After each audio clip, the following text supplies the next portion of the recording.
Welcome dear student, welcome once again STSBM online class. Online class में student आपका स्वागत है।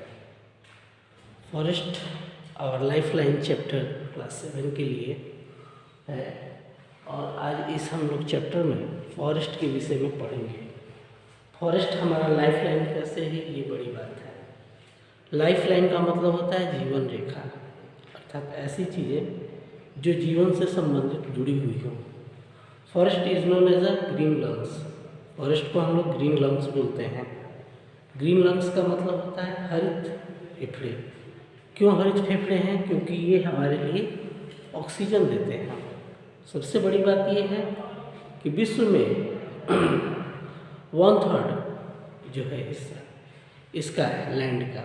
लेकिन सबसे बड़ी बात ये है कि पहले फॉरेस्ट क्या होता है, वन क्या होते हैं, इसके विषय में हम लोग जाने। तो ऐसा क्षेत्र जहाँ पर हाई डेंसिटी में पेड़ पौधे उपस्थित होते हैं, रहते हैं, उस जगह को हम लोग क्या कहते हैं? फॉरेस्ट बोलते हैं, वन बोलते हैं, जंगल बोलते हैं। तो forest is an area with high density of tree. High density of the tree, a particular area is known as a forest. Forest covers 1/3 of the world's land surface. 1/3 हिस्सा ये cover करता है कौन? फॉरेस्ट। किस चीज़ का 1/3 हिस्सा cover करता है?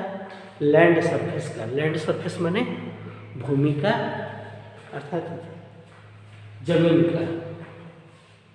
दूसरी बात है कि in India 21.34% is considered as a forest।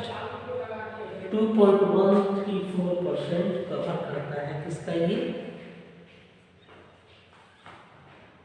One cover करता है इंडिया में भी। तो रेस्ट ऑफ देम में लैंड सरफेस हो जाएगा। फिर जल वाला स्रोत हो जाएगा। जल वाले स्रोत में कौन से रिवर्स हो जाएंगे, लेक्स हो जाएंगे, etc।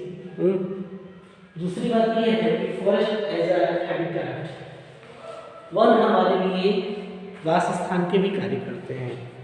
वनों में बहुत से जीव रहते हैं, छोटे बड़े में हों, कीट फतिंगे भी रहते हैं वहाँ पर। साथ ही में as a basic of them the important kinds of trees are found in the. बहुत ही महत्वपूर्ण पेड़ भी पाए जाते हैं, जैसे पीपल हो गया, शीशम हो गया, कचनार हो गया, आंवला हो गया। ये सभी के सभी पौधे यहाँ पर पाए जाते हैं। और ये पौधे जो है अपना वजूद अपने पेड़ के और अपने हिसाब से जाने जाते हैं। दूसरी बात यह है कि वर्ल्ड का जितना भी हिस्सा है उनमें वनों की मात्रा बहुत कम है, क्योंकि पॉपुलेशन ज़्यादा है। तो पॉपुलेशन ज़्यादा होने की वजह से जो सरफेस एरिया है वो क्या है कि कम पड़ रहा है। According to population the number of tree is very less, so the oxygen rate and the number percentage of oxygen is very less in them. ये समस्या आ रही है।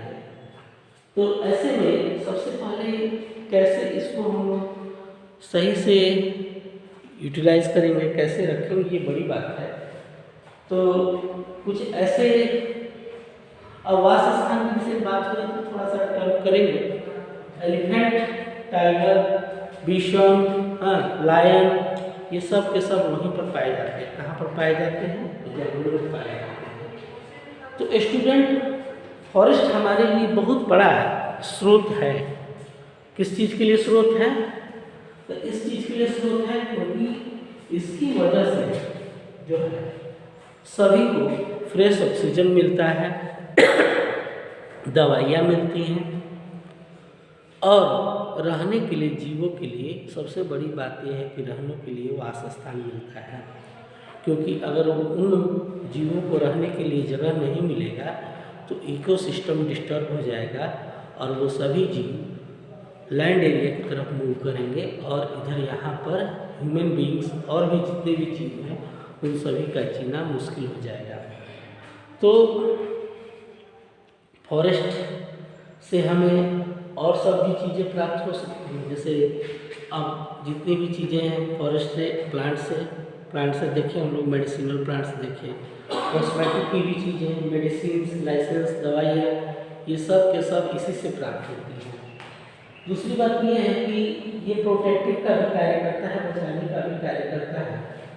और कई छोटे मोटे कीट पतंगे कैमोफ्लेज प्रोसेस के द्वारा अपने रंग को चेंज कर लेते हैं और अपने आप को प्रीडेटर से वो अपनी आप को सेव कर लेते हैं। तो स्टूडेंट, आज के वीडियो में हम लोग इतना पढ़ेंगे। अगले वीडियो में हम लोग लेयर्स इन फॉरेस्ट पढ़ेंगे, उसके बाद से पढ़ेंगे हम लोग इम्पोर्टेंस ऑफ फॉरेस्ट। तो आज के वीडियो में इतना ही। Thanks, have a nice day.